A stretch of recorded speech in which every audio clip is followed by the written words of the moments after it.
get my 6. Well, here it is, folks. Halloween has finally arrived. Happy All Hallows Eve. And I'm glad you're back for our last installment of October Nights, a reading that does not actually come from October Nights. I think it comes from Bigfoot Sasquatch Files, volume 11 or 12 or 13 or something. I can't even remember. I had to print it off of the Word doc. I remembered the story, and it's a special story. Throughout this month of October, I've told a couple of stories about a special place, a special cabin on a mountain where I grew up, and where I spent time with a wonderful man named PJ, who influenced me as a storyteller. Well, in our final installment of October Nights tonight, we're going back to that mountain and that special place with that special person for our final story here on All Hallows Eve. I got my coffee too to trigger warning. I'm going to drink coffee during the video.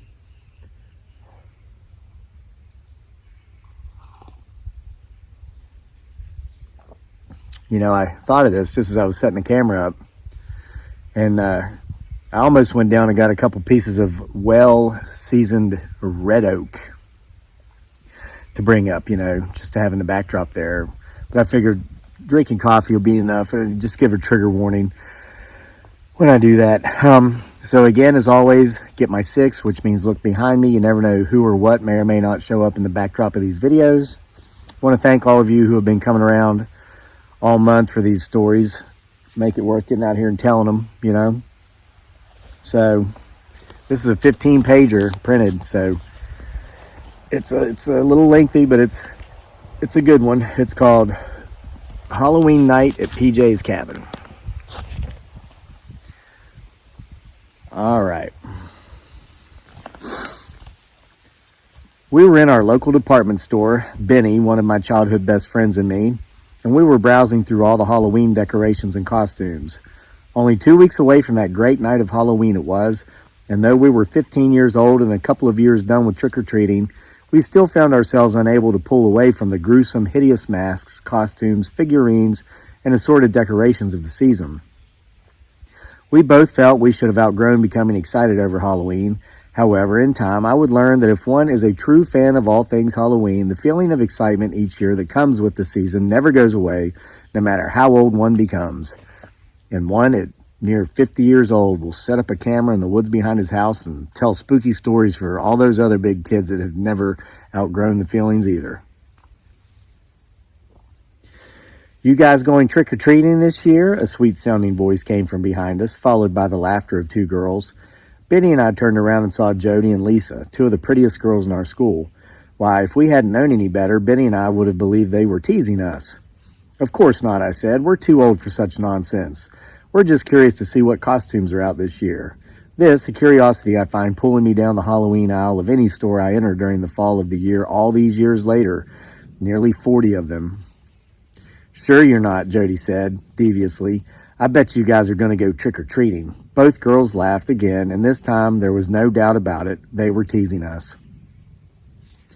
No, they ain't, a man's voice came from behind Benny and me. We followed the girl's eyes, which had fallen upon the face of the man behind us, and we turned, and there, standing only feet away, was our old buddy PJ, a local mountain man of about 50 years old at the time, who lived way back in the woods on top of the highest hill surrounding our little mountain town in Appalachistan. Everyone knew PJ by appearance and name, and by his old beater of a 4-wheel drive pickup he drove that looked as if it were being held together with duct tape and shoestrings, because it was, but which could go places no other 4-wheel drive vehicle in our county could go. But Benny and I, as well as a few of our other friends, knew him quite well personally. For several years, he'd allowed us to use a cabin that he'd previously lived in to go camping and hunting. This cabin was even further back in the woods than the one he currently occupied.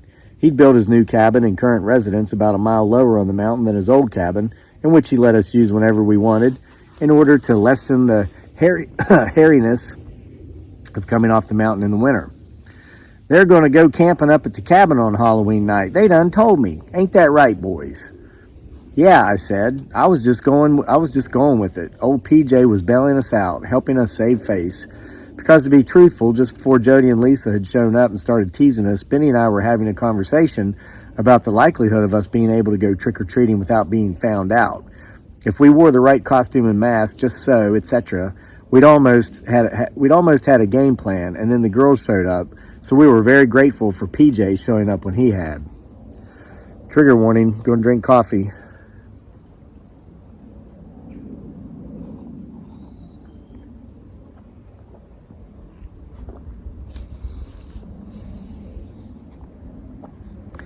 Why do I give trigger warnings before I drink coffee? Because I'm kind. Why am I kind? Because it's free.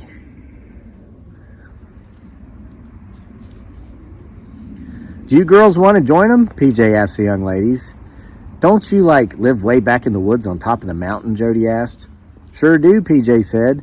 But the cabin we're talking about is even further back than that. What do you say, girls? It'd be a fun night. You think you're up for it? No way, Lisa said. My dad said he's been to your cabin. He said it's really secluded and really creepy at night. I can't imagine how creepy it would be on Halloween. Okay, so I'll admit that I've started actually entertaining the idea of staying in PJ's cabin on Halloween night during this brief conversation. But after having heard Lisa say what she had, I started thinking differently. Sure, I'd spent many nights in PJ's cabin over the previous couple of years, but never had I done so on Halloween night. And Lisa had a point. It was creepy up there on top of PJ's mountain, especially after dark, and I can only imagine how much more creepy it would be on Halloween night. Well, PJ said, the invitation stands, as long as the boys don't mind. We don't mind, Benny and I said in unison. No way, the girls said, also in unison, and then they walked off as if we weren't even there. Hope I didn't embarrass you fellers, PJ said after the girls were gone. I could tell you was in a pickle and I was just trying to bail you out. We don't care, I said, speaking for Benny and myself. That would be fun to stay up there on Halloween, Benny said to me. Then have at it, PJ said. Would you be willing to come up and tell us some of your super creepy, scary stories if we do, I asked.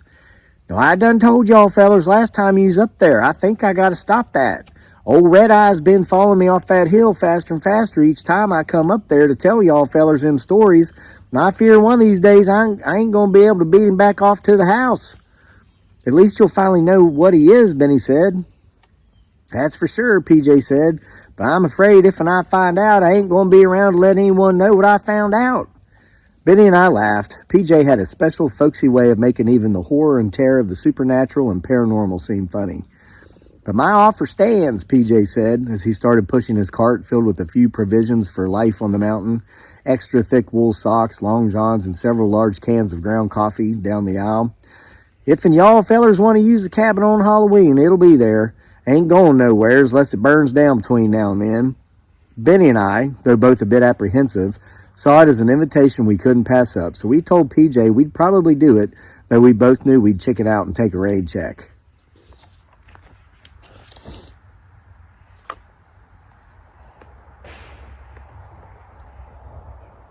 I was hearing footsteps, and now we heard a very loud, thunderous tree knock. And if you're thinking, oh no, is this going to turn into a potential Bigfoot Sasquatch video? Let me tell you, it already has. You just don't know it yet. Trigger warning.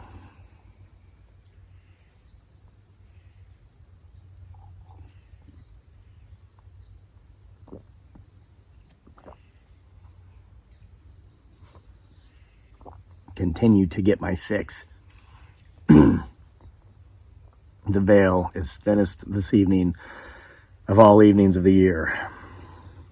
So we said we're going to chicken out. We figured we'd chicken out until the next day in school.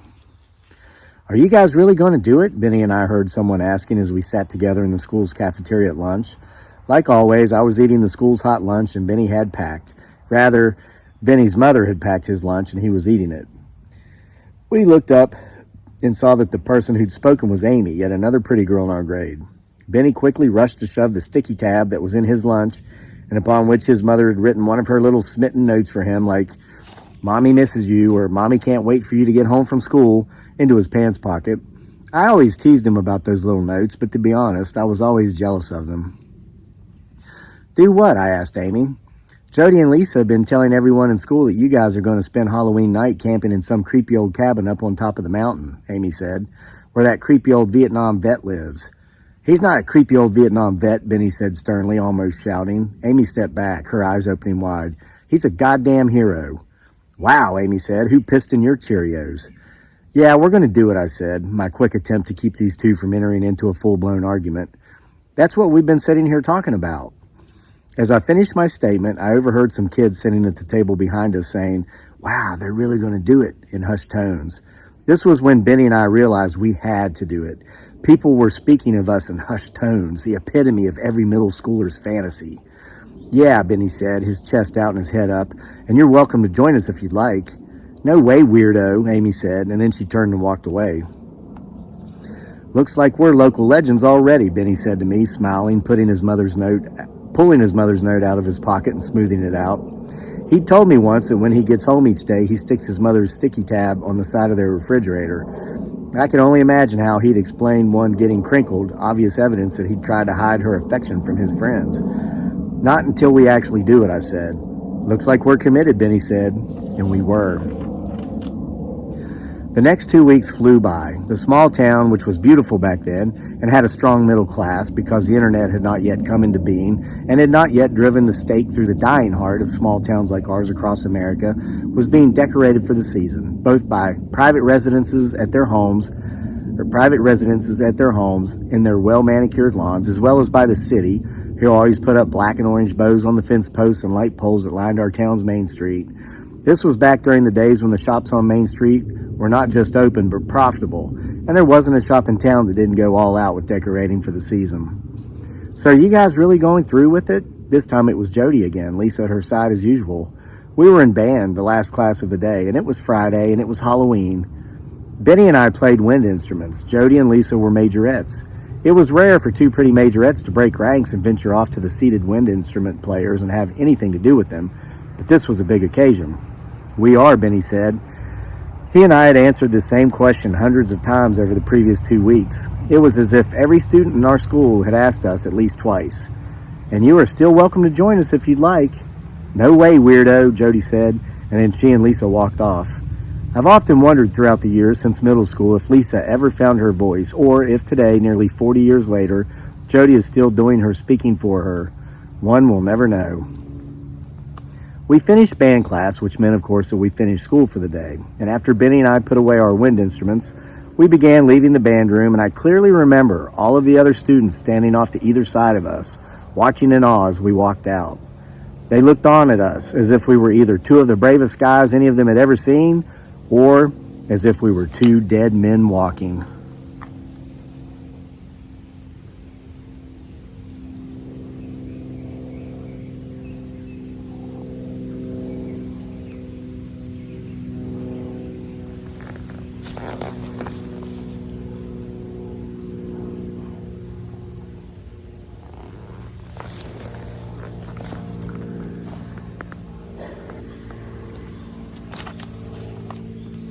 Y'all fellers actually going through with it, are you? PJ said when we approached his cabin.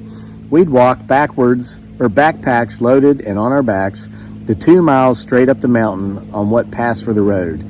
PJ was sitting on his porch whittling a stick with his pocket knife. He looked as if he was expecting company, and I suppose that company was us.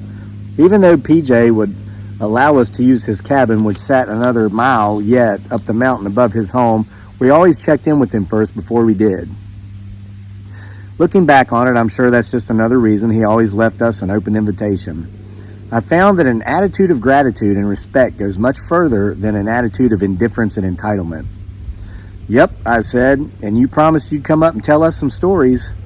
Well, PJ said, I don't remember promising, but I reckon I can come up in a bit, maybe an hour or so after y'all head up and get settled and whatnot. I may have a tale or two left, but I'm a-telling you, I'll be needing to get back down here before dark if I'm going to be telling stories, because like I done told you, I'm getting too old to be trying to outrun old Red Eyes. That works for us, I said. For me, the best part always about camping in PJ's cabin was the part where he'd join us for a few hours each time we did and tell us the most amazing stories Benny and I had ever heard. To this day, I've met no storyteller that comes close to old PJ, God rest his soul. The woman's inside cooking something, not sure what. Smells like squirrel. Y'all want me to bring some up with me when I come? That's okay, Benny said. Mom packed us food. I bet she did, PJ said, and he laughed. Benny's mother had come up to meet PJ before we'd ever spent a night in his cabin. That whole checking out for stranger danger thing moms the world over do. And when she'd come, she'd brought a whole damn baked chicken dinner with her. Benny's mom loved food, and she loved Benny, and she always made sure that wherever he went, he and whomever was with him would not go hungry. And the amazing thing was, the woman was lean and fit, and never in her life was a pound overweight. She just loved her kid, and she loved food, and she loved to pair the two of them together. You can bring up some of those homemade buttermilk biscuits she makes, though, if she makes them, I said. PJ's wife made the best buttermilk biscuits I'd ever eaten in my life. I'll bring them, PJ said, and with that, Benny and I were off. 1 more mile straight up of hiking to go, and then we'd be at PJ's cabin, just in time for Halloween night.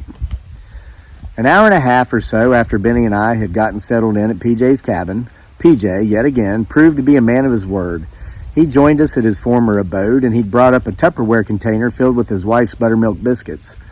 Despite having just eaten the overstuffed turkey and cheddar sandwiches with lettuce and mayonnaise that Benny's mom had sent with them, she always included food for me, Benny and I devoured the biscuits in no time as PJ caught his breath from his 1 mile walk, practically straight uphill. I clearly remember thinking at the time that I hoped I'd be able to walk up a mountain like that when I was old like him. Well, here I am as I sit and write, or read in this case, old like PJ was then and still able, thankfully, to run up mountains. And it's not by winning the genetic gene pool or by any form of luck. It's from getting out here and exercising every day. You don't stop playing because you get old. You get old because you stop playing. Trigger warning.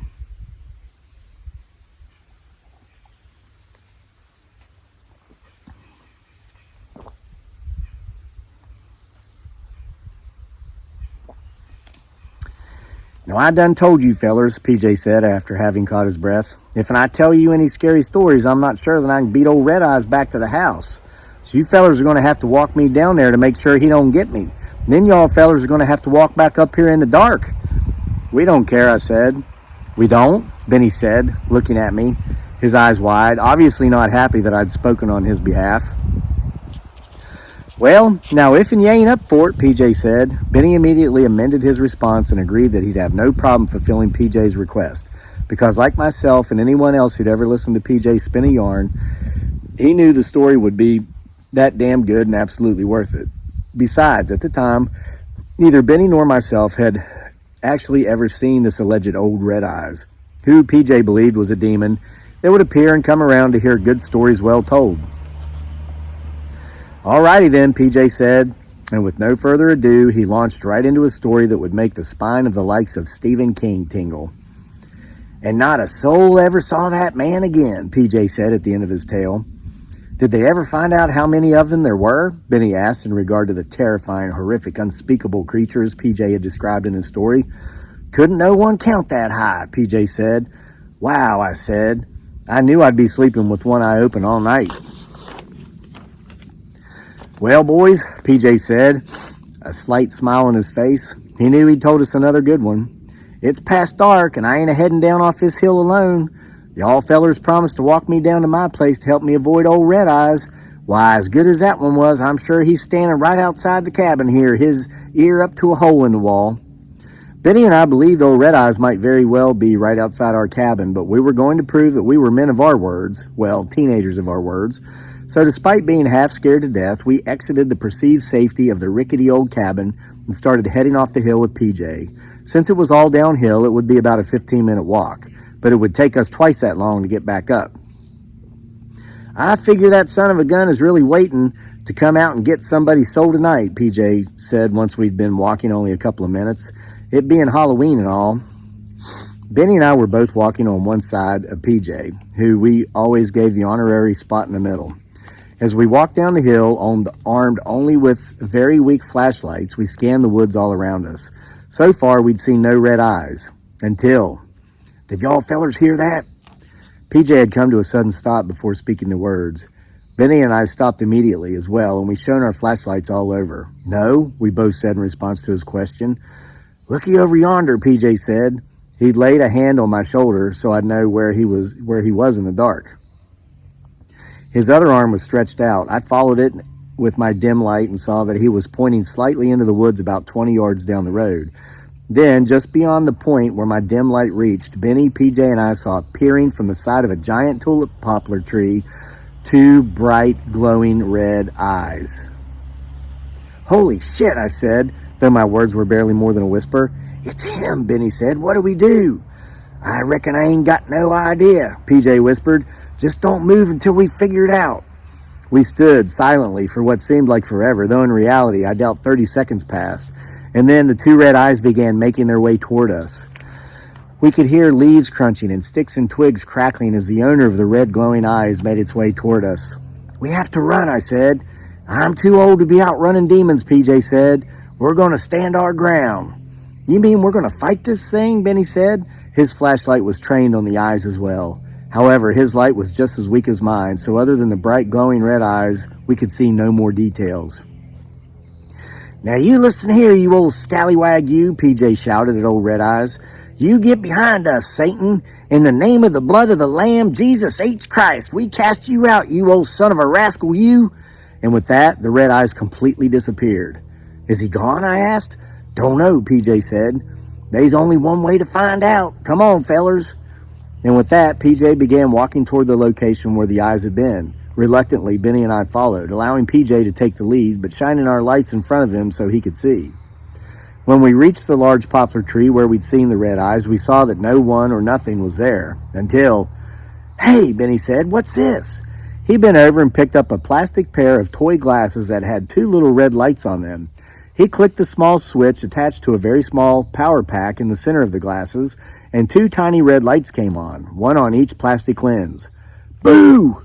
It was old Vance. He'd carefully and secretly made his way up behind another large tree only feet away from the poplar tree while we'd advanced toward him. Seeing that he'd dropped his prop, he decided he'd at least raise one more scare out of us by jumping out and screaming boo. "You motherfucker," I shouted, not out of anger but out of honest fear. Old Vance had scared the living shit out of me. "Why, it's just old Vance," PJ said, acting like he wasn't in on it, but we'd soon find out he was. Old Vance was one of PJ's hunting buddies. Benny and I knew him. He was quite an interesting character in his own right. He was a really nice, soft-spoken man in his mid-40s. He seemed to be of average attractiveness, but women loved him. He'd fathered nearly a dozen children in our little mountain village by way of about 8 different women. He'd never been married to any of them. To my understanding, all 8 of them still adored him. They never dragged him to court to try to bleed him for child support and outrageous amounts he couldn't pay. They all told him do what he could, and he did. He stocked shelves in our tiny local grocery store, and he gave half his money to the women, split 8 different ways, of course, and all was well. All 12 of his children loved him and seemed to get along with each other. It was the strangest damn thing, looking back on it, one could imagine, but hell, it seemed to work for everyone involved. "You guys are assholes," Benny said after having regained his composure. "Ah," PJ said, "we just wanted to give you a good story to be able to go back and tell those pretty girlfriends of y'all's." And then he started laughing so hard we thought he was going to piss his pants. "Y'all ought to walk us on down the hill," Vance said. "Since you made it this far, we ain't got no lights." "You mean other than your 2 little red ones on your glasses there, Vance?" I said. "Oh, come on, fellers," PJ said. "It was all done in fun in the spirit of Halloween." Benny and I agreed, and we began walking the 2 men off the mountain. We were already halfway down, so we figured, why not? Trigger warning.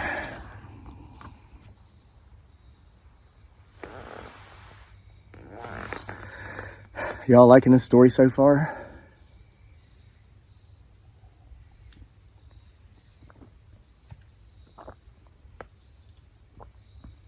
It's getting ready to get a lot better.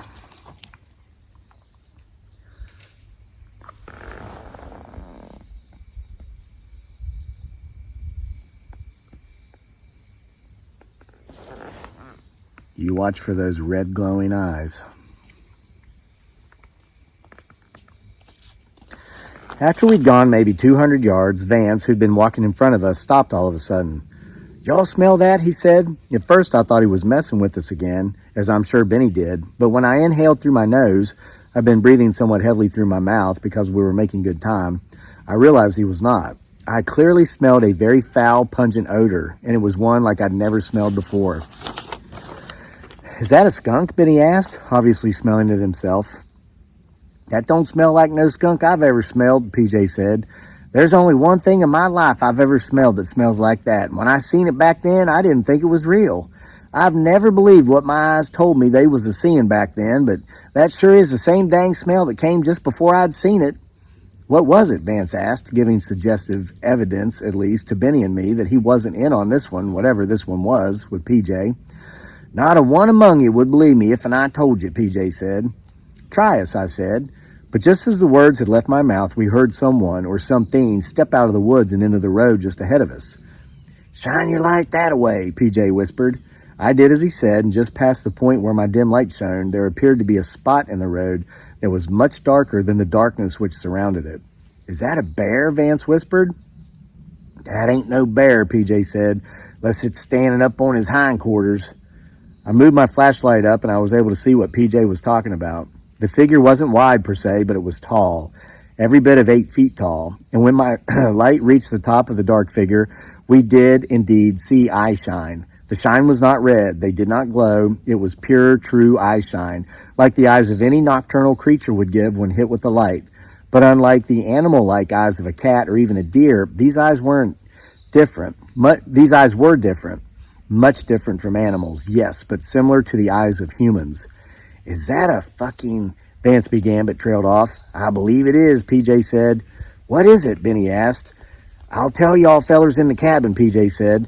I don't care how hard it is or how long it takes, but let's start backing up toward the cabin. And no matter what, let's not take that light off that thing and let's not turn our backs to it.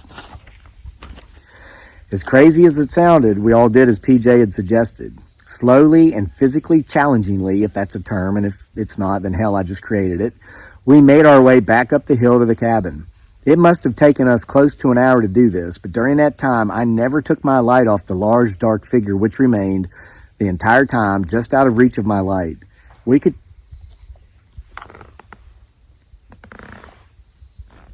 Definitive tree knock.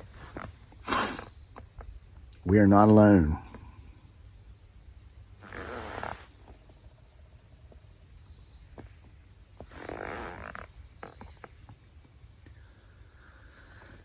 Never took my light off the large dark figure which remained the entire time just out of reach of my light. We could tell it was there, but we could see no details other than the eye shine.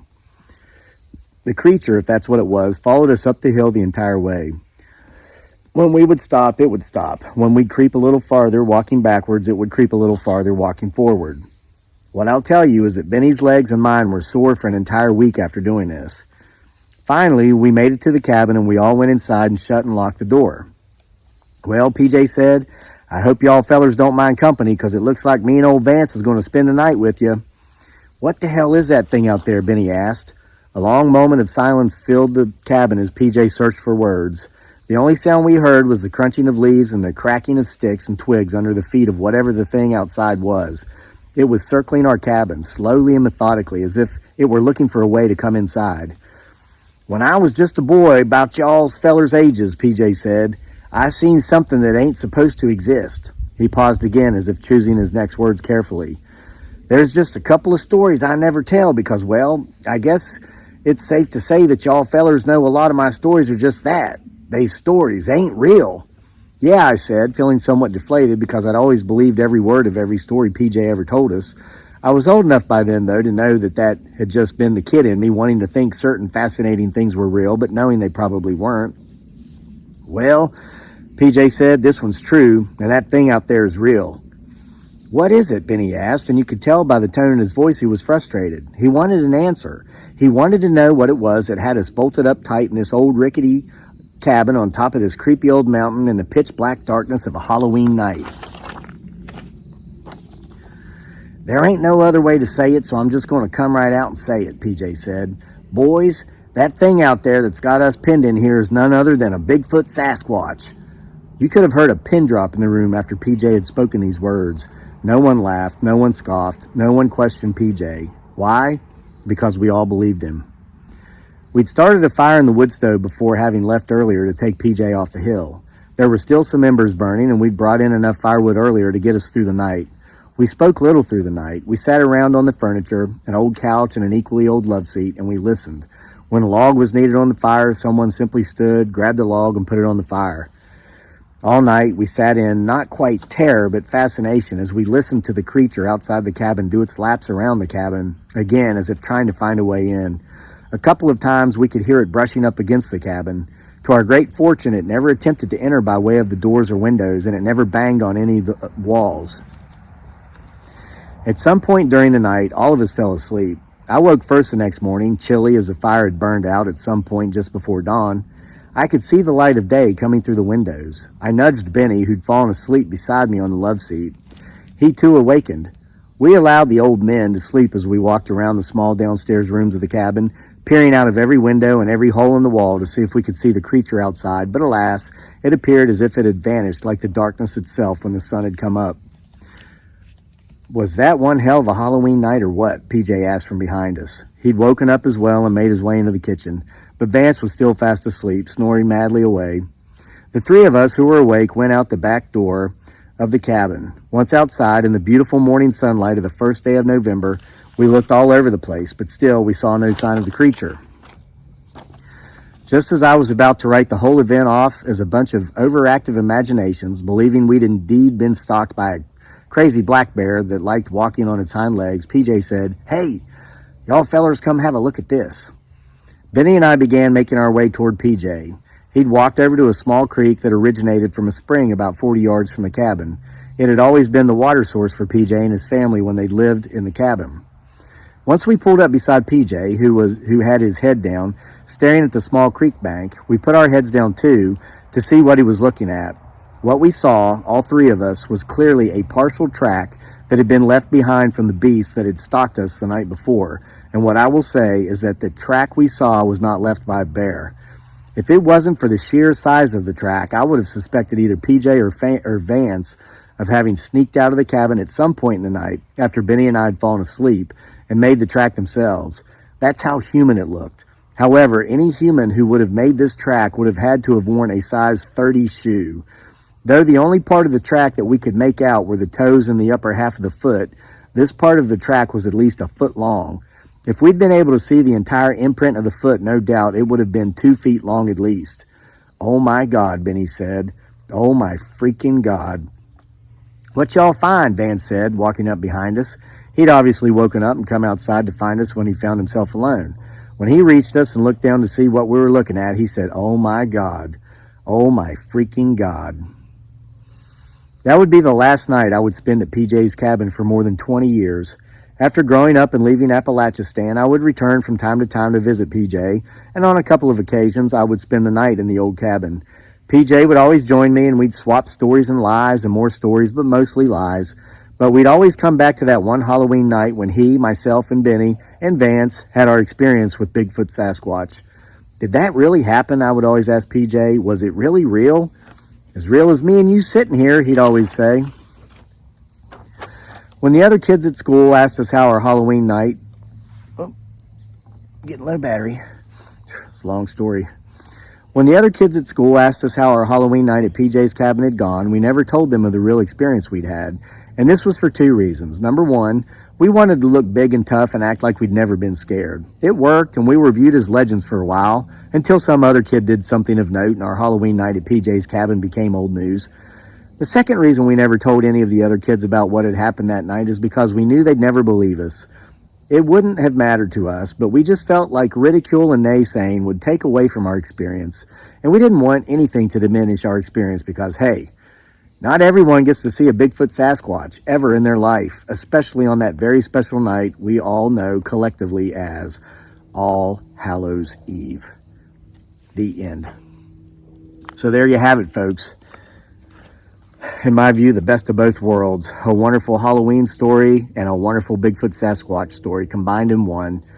Honoring a very special man that I've said repeatedly on this channel, especially in October when I come out here and tell these stories. If I had never met, if he had never existed, I would not be a storyteller. I would not be a writer. And you wouldn't be here on the greatest homesteading channel on the internet that has absolutely nothing to do with homesteading. Homesteading off the grid. I hope you enjoyed the series of October Night stories. I want to thank everybody who contributed stories. Again, if you have anything spooky, creepy, it doesn't have to be 1,000 years long like that story. you can email it to the channel at crazylake@mail.com, and we'll get it in an upcoming volume of our True Hauntings collections. And hope you enjoy your wonderful Halloween night. Be safe out there. I'll see you again sometime.